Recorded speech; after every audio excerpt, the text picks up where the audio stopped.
오늘의 국민사연 시작하겠습니다. 안녕하세요. 저는 컴퓨터 프로그래머로 일하고 있는 30대 남자입니다. 지금은 이혼을 하고 혼자 살고 있지만 한때는 저도 가정을 꾸리고 살았네요. 누구나 부러워할 만큼 예쁜 아내와 어린 딸도 한 명 있었는데 지금 제 곁에는 아무도 남아있지 않습니다. 자식도 있었던 남자가 이혼을 하고 혼자 산다고 하면 다들 남편이 잘못했을 거라고 생각을 하는데 그런 말을 들을 때마다 저는 답답한 마음이 들어서 견딜 수가 없습니다. 차라리 내가 바람을 피우거나 해서 이혼을 한 거라면 억울하지도 않겠네요. 이혼 후에도 아이를 찾지 않는 절 두고 사람들은 매정한 아빠라고 욕하는데 제게는 그럴 만한 사정이 있답니다. 저도 너무 황당해서 지금까지 아무에게도 이야기하지 않았는데 답답한 마음에 용기 내서 사연을 보내봅니다. 들어봐 주시고 제게 힘이 나는 조언도 좀 해주셨으면 좋겠네요. 저는 남중남고를 나와 공대를 졸업한 모태 솔로남이었습니다. 남자들만 가득한 학교를 다녔고 직장도 컴퓨터 관련 쪽이다 보니 여자를 만나 연애를 할 기회가 없었습니다. 다행히 운이 좋아서 좋은 회사에 취직할 수 있었고 덕분에 또래 사람들보다 연봉도 많이 받게 되었지만 연애는 제 마음대로 되지 않더군요. 사실 나이가 차기 전까지는 연애에 별로 관심도 없었습니다. 제 관심사는 오직 컴퓨터밖에 없었고 컴퓨터로 프로그램을 만들고 하는 일에 미쳐서 살다 보니 여자를 만나고 연애를 해야 되겠다는 생각 자체가 없었어요. 저뿐만 아니라 수많은 공대 남자들이 저와 비슷한 삶을 살았을 겁니다. 연애도 해봐야 는다는데 그렇게 살다 보니 여자를 만나도 어떻게 대해야 될지 잘 모르겠더군요. 직장이 좋아서 그런지 몇 번 소개팅이 들어온 적이 있었는데 그럴 때마다 제가 서툴게 행동하는 바람에 연애로 이어지지는 않았습니다. 만날 인연은 어떻게든 만나지겠지라는 마음으로 마음을 비우고 살았지만 한편으로는 나도 남들처럼 예쁜 여자 만나서 연애도 하고 결혼도 하고 싶다는 생각을 했었네요. 그런데 그 바람이 실제로 이루어졌습니다. 비록 끝은 좋지 않았지만 아내를 처음 만났을 때의 설레임이 아직도 기억 속에 남아있네요. 아내와는 영어 학원에서 처음 만났습니다. 평생 컴퓨터만 만지고 산 덕분에 영어와는 담을 쌓고 지냈는데 어느 날 부장님이 저를 부르시더니 종대리, 이번에 미국에서 하는 컨퍼런스에 우리 회사도 참여를 하게 되었는데 자네가 대표로 한번 나가보지 않겠나? 자네만큼 그 프로그램 잘 아는 사람이 없으니까 말이야. 라고 하더군요. 그 말에 저는 발등에 불이 떨어졌습니다. 그냥 단순한 출장이 아니라 외국인들을 상대로 우리 회사가 만드는 프로그램을 홍보하는 일이었죠. 부장님은 영어를 능숙하게 잘할 필요는 없다고 하셨는데 저는 걱정이 되더군요. 영어 공부를 안 한 지가 너무 오래되어서 한마디도 할 수 없을 것 같았습니다. 그래서 저는 퇴근 후에 회사 근처에 있는 영어 학원을 다니기로 했습니다. 어차피 앞으로 회사 생활 계속 하려면 영어 실력이 필요했거든요. 요즘은 글로벌 시대라서 우리가 만드는 프로그램을 해외에서도 많이 사용하고 있습니다. 덕분에 제가 많은 연봉을 받을 수 있는 거지요. 돈을 많이 받으면 그만큼 제 몫을 해내야 된다는 생각도 있었네요. 암튼 그렇게 다니기 시작한 영어 학원에서 저는 지금까지도 잊을 수 없는 그녀를 만나게 되었습니다. 영어 학원에는 저처럼 회사 퇴근 후에 배우러 온 직장인들도 있었고 취업 대비 영어 공부를 하는 대학생들도 있었지요. 하는 일은 다들 달랐지만 나이대는 대충 비슷해서 사람들이랑 쉽게 친해질 수 있었습니다. 20대에서 30대의 남녀가 모여 있으니 자연스럽게 무리가 생기고 모임이 만들어지기 시작하더군요. 말은 스터디 모임이라고 하는데 스터디보다는 같이 어울려서 술도 마시고 하는 재미로 뭉쳐 다녔네요. 그 중에서도 특히 웅식이라는 동생 한 명이 유난히 저를 잘 따르더군요. 대학생이었던 웅식이는 자기도 저처럼 프로그래머가 되고 싶다며 제게 이것저것 물어보더군요. 저도 그런 시절이 있었던지라 제가 알고 있는 정보를 알려주면서 친동생처럼 데리고 다녔습니다. 그러던 어느 날이었어요. 그날은 야근이 있어서 조금 늦게 퇴근을 했는데 같이 모임을 하는 사람들끼리 호프집에서 술 한잔 하고 있다며 연락이 오더군요. 마침 출출하기도 하고 회사에서 멀지 않은 곳이라서 저도 그 모임에 참석을 했습니다. 그런데 항상 보던 얼굴들 사이로 낯선 여자의 얼굴이 보이더군요. 긴 생머리에 하얀색 원피스를 입은 그녀는 어두운 조명 아래에서도 밝게 빛나 보였습니다. 수줍게 웃는 미소가 정말 청순 그 자체였죠. 요즘 말로 하면 완전히 여신 같은 미모였습니다. 저는 첫눈에 그녀에게 반해버렸죠. 그녀는 원래 다른 반 수업을 듣는 대학생이었는데 이번에 반을 옮기게 되면서 자연스럽게 우리 모임에도 참석하게 된 거라 하더군요. 그래서 그런지 웅식이와는 이미 안면이 있는 사이 같았습니다. 그녀 말고도 처음 온 사람들이 있어서 우리는 각자 자기 소개하는 시간을 가졌지요. 내 차례가 되어서 저는 안녕하세요. 정민재라고 합니다. 그냥 컴퓨터 프로그래머 일을 하고 있어요. 라며 짧게 소개를 끝냈습니다. 그런데 옆에 있던 웅식이가 이 형 좋은 회사에 다닌다고 연봉이 장난 아니라며 저를 띄워주는 말을 하더군요. 저는 괜히 쑥스러워져서 웅식이를 타박했습니다. 하지만 그 기분이 나쁘지는 않더군요. 조금 우쭐한 마음이 들었던 것도 사실입니다. 그러면서 그녀를 슬쩍 보았는데 기분 탓인지 그녀도 절 보는 눈빛이 달라진 것 같더군요. 착각이라고 하더라도 기분은 좋았습니다. 그런데 제가 본 그 눈빛이 착각이 아니었더군요. 다음 날 그녀가 먼저 제게 말을 걸어왔거든요. 저는 꿈을 꾸는 것 같았습니다. 이게 현실인가 싶어서 아무 말도 못하고 있었는데 그녀가 먼저 민재 씨라고 했죠. 궁금한 게 있어서 그런데 이따가 저녁 식사 같이 하실래요? 라고 하더군요. 저는 그 자리에서 승낙을 했습니다. 그리고 그날 저녁 함께 밥을 먹고 단둘이 술자리도 하게 되었네요. 그녀는 궁금한 게 있다는 말은 핑계였고 그냥 저랑 같이 시간 보내고 싶었다고 했습니다. 외모만 보면 청순하고 내성적인 성격일 것 같았는데 같이 이야기를 나눠보니 의외로 적극적이고 솔직한 성격이더군요. 그런 모습에 저는 그녀를 더 사랑하게 되었습니다. 술도 마셨겠다 용기를 내서 고백을 했더니 그녀도 기다렸다는 듯이 오케이를 하더군요. 그렇게 만난 지 하루 만에 우리는 연인이 되었습니다. 그녀의 이름은 박아영이라고 하더군요. 행정학을 전공한 대학생이었고 졸업을 앞두고 있다 했습니다. 그 시기에 대학생들이 다들 그렇듯이 취업 문제로 고민이 많더군요. 저와는 분야가 달라서 그런 쪽으로 도움을 줄 수는 없었지만 힘들어 할 때마다 제가 달려가서 위로를 해 주었지요. 맛있는 음식도 먹고 가끔씩 백화점에서 비싼 선물도 사다 주었습니다. 연애가 처음이었던 저는 무조건 잘해주는 것이 최고라고 생각하며 그녀에게 헌신적으로 대해 주었네요. 그녀도 저처럼 연애가 처음이라고 했습니다. 여중 여고를 나왔고 지금은 여대에 다니고 있어서 살아오면서 한 번도 남자 경험이 없었다고 하더군요. 나도 그래서 연애를 못 해봤다고 했더니 어쩜 그렇게 비슷하냐며 우리는 정말 천생연분이라고 말하더군요. 그런데 연애를 처음 해보는 것 치고 그녀는 진도를 나가는 데에 있어서 굉장히 적극적이었습니다. 저는 손 한번 잡는 것도 망설이고 힘들어 했는데 그녀는 그런 쪽에는 거침이 없더군요. 결국 우리는 사귄 지 한 달 만에 만리장성을 쌓았습니다. 진도가 너무 빠른 거 아닌가 생각했었는데 요즘은 다들 그렇게 한다더군요. 그녀는 서로 사랑하는 마음이 있으니 문제될 것이 없다고 했습니다. 그렇게 우리는 불같은 사랑을 나누게 되었네요. 그런데 어느 날 그녀가 덜컥 임신을 해버렸습니다. 임신 소식을 전하는 그녀는 의외로 덤덤해 보이더군요. 저는 그녀에게 미안한 마음이 들었습니다. 저야 나이도 찼고 직장도 있으니 결혼을 해서 책임을 지면 되지만 그녀는 아직 학생 신분이었거든요. 앞으로 하고 싶은 일이 많을 텐데 임신으로 발목 잡히는 건 아닌지 걱정이 되었습니다.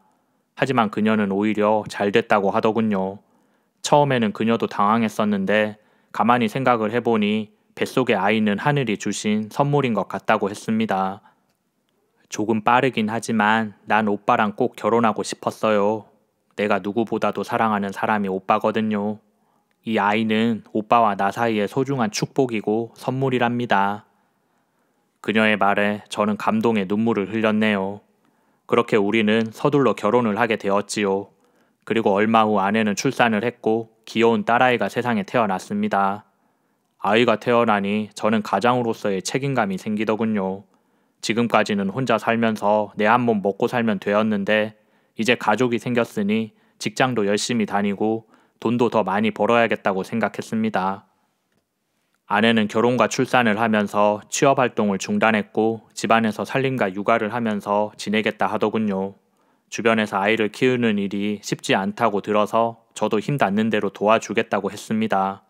그런데 막상 결혼 생활이 시작되니 아내의 태도가 조금씩 달라지더군요. 아기용품을 사야 한다며 돈을 가져가더니 그 돈으로 아기용품 대신에 본인 가방을 사가지고 왔습니다. 처음에는 그럴 수도 있겠다 싶었지요. 그런데 날이 갈수록 아내의 낭비가 심해지더군요. 아이를 키우는 일에는 별로 관심도 없고 본인의 외모를 꾸미는 일에만 신경을 쓰더군요. 돈이 생기면 백화점에 가서 신상 옷을 사오거나 비싼 화장품을 사는 것도 망설이지 않았습니다. 심지어 가슴 모양이 망가지는 게 싫다며 아이에게 모유도 한번 먹이지 않았네요. 아내는 결혼하고 출산했다고 여자가 여자다움을 잃어버리는 게 싫다고 했습니다. 그러면서 자기는 TV에 나오는 연예인들처럼 아기 엄마가 되어서도 아름다운 모습을 유지하고 싶다고 하더군요. 저도 아내의 예쁜 모습이 싫지는 않았지만 그래도 그렇게까지 해야 하나라는 마음이 들었습니다. 그리고 얼마 후에는 아내가 베이비시터를 쓰자는 말을 하더군요. 혼자서 아이를 키우다 보니 힘든 일이 많다고 했습니다. 당신은 회사 가면 그만이지만 난 집에서 혼자 독박 육아를 하고 있잖아. 산후 우울증이 얼마나 무서운지 알아? 당신은 나 사랑한다면서 그 정도도 못해줘? 아내의 말에 저는 더 이상 반대하지 못하고 베이비시터를 쓰라고 했습니다. 그랬더니 아내는 하루에 몇 시간이 아니라 아예 하루 종일 아이를 돌봐주는 사람을 고용하더군요. 아이를 베이비시터에게 맡기고 아내는 백화점에서 쇼핑도 하고 필라테스나 요가 학원을 다니기도 하면서 지냈습니다. 그런 모습이 마음에 들지는 않았지만 저는 아무 말 하지 않았네요. 출산 후에 우울증이 오는 것보다는 낫다고 생각해서 불만스러운 부분을 참고 잘해주려고 노력했습니다. 하지만 아내의 사치는 날이 갈수록 심해지더군요. 제가 벌어오는 월급의 절반 이상이 아내에게 들어갔습니다. 카드 명세서를 확인하고 저는 더 이상 참고 있을 수 없었지요. 아이의 미래를 생각해서라도 이쯤에서 한마디 해줘야겠다 싶더군요. 당신, 그동안 내가 아무 말 안 했는데 해도 너무하는 거 아니야? 여기 당신이 쓴 카드값을 좀 보라고. 무슨 화장품이며 명품이 이렇게 많이 필요해? 그러자 아내가 내가 쓰면 얼마나 쓴다고 그래. 다른 집 남편들은 자기가 알아서 와이프한테 선물도 사주고 한다는데 당신은 그게 그렇게 아까워? 돈을 많이 벌어다 주는 것도 아니면서 사람이 왜 그렇게 쪼잔하게 굴어? 라고 하더군요. 나름대로 좋은 회사 다니면서 돈 많이 버는 직업 가진 걸 자랑스럽게 생각하고 있었는데 그 돈이 적다고 하니 더 할 말이 없었습니다. 언제는 세상에서 제일 사랑하는 사람이라고 하더니 이제는 그냥 남편을 돈 벌어다 주는 기계로 취급하더군요. 저도 기분이 상해서 아이가 잠든 후에 혼자 깡소주를 마셨네요. 부엌에는 안주거리 할 만한 음식도 전혀 없었습니다. 아무리 봐도 살림을 하는 집안 같지 않더군요. 다음날 저는 쓰린 속을 달래가며 회사에 출근을 했습니다. 정신없이 업무를 보고 있었는데 회사 전화로 나를 찾는 전화가 걸려오더군요. 받아보았더니 처음 듣는 목소리의 여자였습니다. 그 사람은 자기가 아내의 친구라고 하더군요. 얼굴도 모르는 아내의 친구가 왜 나한테 전화를 걸었는지 궁금해했더니 사실 제가 아영이 결혼하기 전에 빌려준 돈이 있었는데 받지를 못해서요. 실례인 줄은 알지만 남편분이 그 돈을 대신 갚아주셨으면 합니다. 라고 하더군요. 저는 일단 아내에게 확인을 해보겠다고 하고 전화를 끊었습니다. 그날 저녁 아내에게 어떻게 된 일이냐고 물었더니 솔직하게 다 털어놓더군요. 결혼 전에 친구한테 빌린 돈이 있었고 아직 갚지 못한 것도 사실이라고 했습니다. 왜 갚지 않았냐는 말에 잊어먹고 있었다고 하더군요. 빌린 돈이 얼마냐고 물었더니 생각보다 많은 돈을 빌렸더군요. 금액을 듣고 깜짝 놀랬지만 일단은 내가 갚아주겠다고 했습니다. 그리고 아내에게 혹시 그 친구 말고도 돈 빌린 사람이 더 있어? 라고 물었지요. 그러자 아내가 잘 기억은 안 나는데 몇 명 더 있는 것 같아 라고 대답했습니다. 저는 정말 기가 막히더군요. 처녀 시절 청순하고 순진해 보이던 아내의 이면에 그런 모습이 있었다고 생각하니 배신감마저 들었습니다. 하지만 그렇다고 해서 그 돈을 안 갚을 수는 없었지요. 할 수 없이 저는 적금을 하나 해지하고 처녀 시절 아내가 빌렸던 돈을 전부 갚아주었습니다. 다른 사람 돈을 가볍게 생각하는 인간들을 제일 싫어했었는데 내 아내가 바로 그런 사람이었네요. 빚을 전부 갚아주고 나서 아내에게 다시는 이런 식으로 돈 빌리고 다니지 마. 나 모르게 뒤에서 다른 짓 하지도 말고 알았지? 라고 했습니다. 아내도 알겠다며 고개를 끄덕이더군요. 그리고 며칠이 지났습니다. 어느 날 퇴근길에 아파트 마당으로 들어서는데 멀리 아내가 누군가와 이야기하는 모습이 보였습니다. 자세히 봤더니 영어 학원에서 유난히 나를 따르던 웅식이더군요. 웅식이는 아내와 내가 만나기 시작했을 무렵 학원을 그만두었기 때문에 저도 오랜만에 보는 거였죠. 무슨 이야기를 하는지는 몰라도 둘이 심각한 표정이었습니다. 그런데 제가 가까이 다가가자 절 발견한 웅식이가 급하게 도망을 가더군요. 아내도 제가 나타나자 어쩔 줄 몰라 하는 표정이었습니다.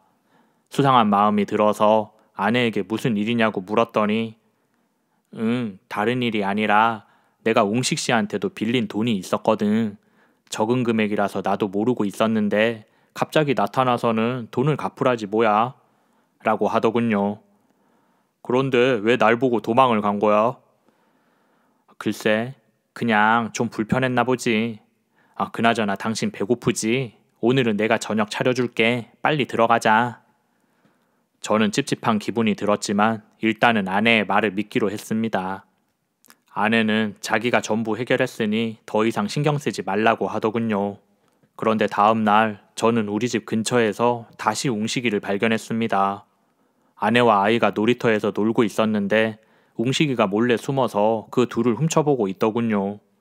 저는 웅식이에게 가만히 다가가서 도망을 못 가게 붙들어 세웠지요. 그리고 이게 뭐 하는 짓이냐고 물었습니다. 그러자 웅식이가 이해할 수 없는 말을 하더군요. 저는 그냥 내 아이를 보러 왔어요. 그 말에 저는 그게 무슨 말이냐고 물었습니다. 그러자 웅식이가 고개를 떨구고 한참 동안 말이 없더니 이렇게 된 거 솔직하게 전부 말씀드릴게요. 여기서 할 이야기는 아닌 것 같고 소주라도 한잔 하면서 말씀드릴게요. 라고 하더군요. 그렇게 우리는 근처에 있는 술집에 가서 마주 앉았고 웅식이에게 자초지종을 들을 수 있었습니다. 아영씨, 아니 형수님, 그렇게 안 보이는데 무서운 여자예요. 사실 형님이랑 아영씨 사귀기 전에 우리 둘이 비밀 연애를 하고 있었습니다. 그런데 갑자기 아영씨가 저를 버리고 형님을 만나더라고요. 웅식이는 그 충격으로 학원을 그만두었고 전부 잊고 지내려고 했답니다. 그렇게 살아가고 있었는데 어느 날 갑자기 헤어진 아영씨한테서 연락이 왔다고 하더군요. 그렇게 만난 둘은 술을 진탕 마셨고 술이 취하자 그녀가 웅식이를 유혹하더랍니다. 이야기를 들어보니 지금은 아내가 된 그녀가 나랑 막 사귀기 시작한 시기더군요. 웅식이는 남자친구도 있는데 그래도 되냐고 물었고 그 말에 그녀는 그 남자는 그냥 돈줄이야. 내가 정말 좋아서 만난 줄 알아. 돈 없으면 그 남자도 끝이라고. 돈은 그 남자한테 뜯어내고 즐기는 건 너랑 하고 싶어. 라고 했답니다. 웅식이는 아닌 줄 알면서도 유혹에 넘어갔고 그런 식으로 몇 번 관계를 가졌다고 하더군요. 그런데 얼마 후 그녀가 임신을 해버렸고 어떻게 할 작정이냐고 묻는 웅식이의 말에 너만 입 다물고 있으면 돼. 나한테 계획이 다 있어. 라고 했답니다. 그 계획은 바로 임신 사실을 숨기고 나와 결혼을 하는 거였죠. 그런 이유로 진도도 빨리 나가게 된 거였고 결혼도 서두르게 된 거였네요. 그 말을 듣고 저는 온몸이 부들부들 떨리더군요. 어떻게 그런 사실을 숨기고 지금까지 살아왔는지 배신감에 치가 떨렸습니다. 웅식이는 도저히 자기가 감당할 수 있는 일이 아니어서 지우고 살았는데 그래도 핏줄이라서 그런지 아이가 보고 싶었답니다. 다짜고짜 찾아온 웅식이를 아내가 내쫓았고 몰래 숨어서라도 지켜보려고 했는데 나한테 뒷덜미를 잡힌 거지요. 저는 이야기를 끝낸 웅식이한테 딱 한 대만 맞자 라는 말과 함께 주먹을 날렸습니다. 웅식이는 자기가 지은 죄가 있어서 그런지 아무 말도 못하더군요. 다음날 저는 아내 몰래 아이의 머리카락을 뽑아 유전자 검사를 의뢰했습니다. 얼마 후 검사 결과가 나왔고 예상대로 그 아이는 내 친자식이 아니더군요. 저는 검사 결과지를 들고 아내에게 달려갔습니다. 당신 나한테 숨기는 거 없어? 또 돈 얘기하는 거야? 이제 더 이상 빌린 돈 없어. 그거 말고 더 중요한 거 있잖아. 우리 아이 내 친딸이 아니라며. 내 말에 아내는 놀란 표정을 짓더니 바로 표정을 바꾸면서 아니라고 딱 잡아 떼더군요. 그래서 저는 유전자 검사 결과를 아내의 눈앞에 들이밀었습니다. 그걸 본 아내가 모든 걸 체념한 듯이 인정을 하더군요. 맞아, 그 아이 당신 아이 아니야. 이렇게 된 마당에 무슨 거짓말을 더 하겠어. 순순히 인정하는 아내의 모습을 보니 저는 더 화가 났습니다. 그런데 이어진 아내의 말에 너무 기가 막혀서 말도 나오지 않더군요. 그런데 당신 그거 어떻게 알았어? 웅식이는 내가 입단속 시켰고 혹시 현민이? 아니면 준식이야? 승호가 얘기했을 리도 없을 텐데 도대체 누구야 고자질한 사람이. 웅식이도 몰랐던 사실인데 그 당시 아내가 만난 남자가 한둘이 아니더군요. 아내는 솔직히 말해서 나도 저 아이 아빠가 누군지 몰라. 한 가지 확실한 건 그 남자들 중에서 당신이 돈을 제일 잘 버는 사람이었다고. 그래서 당신을 선택한 거야. 영광인 줄 알아. 라고 하더군요. 그 말을 하는 아내는 더 이상 청순하고 수줍은 여자가 아니라 욕망에 미친 짐승처럼 보였습니다. 겉모습에 속은 내가 바보였지요. 아내는 자기가 실수는 했지만 이혼은 하고 싶지 않다고 했습니다. 하지만 저는 한순간도 그녀와 같이 있고 싶지 않았어요. 그 길로 당장 이혼 소송을 했습니다. 아이도 내가 키울 수 없으니 데려가라고 했었네요. 아직 어린 아이가 무슨 죄가 있겠냐마는 내 핏줄이 아니라고 생각하니 도저히 키울 자신이 없었습니다. 그렇게 짧았던 저의 결혼 생활이 끝나버렸네요. 나중에 들은 이야기인데 아이의 친아빠는 그 당시에 그녀가 만났던 남자들 중에서 제일 가난하고 무능한 사람이었다고 하더군요. 저랑 이혼을 하고 갈 데가 없어진 전 와이프는 그 남자를 찾아가서 아이를 책임지라고 했었는데 단칼에 거절을 당했다고 하더군요. 그리고 그 남자는 그대로 잠수를 타버렸다고 했습니다. 그리고 얼마 후 제게도 연락을 하더군요.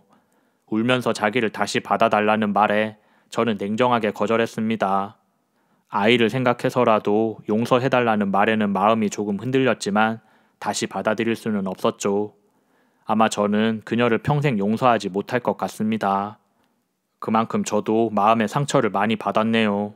지금은 내가 하는 일 열심히 하면서 상처를 지우고 있습니다. 너무 일만 하면서 살아온 것 같아서 요즘에는 취미 활동에도 관심을 가지고 있어요. 비록 안 좋은 일이 있었지만 그 시기를 지나면서 저도 조금은 성장한 것 같습니다. 제 이야기는 여기서 마칠게요. 들어주신 여러분들께 감사의 마음 전합니다.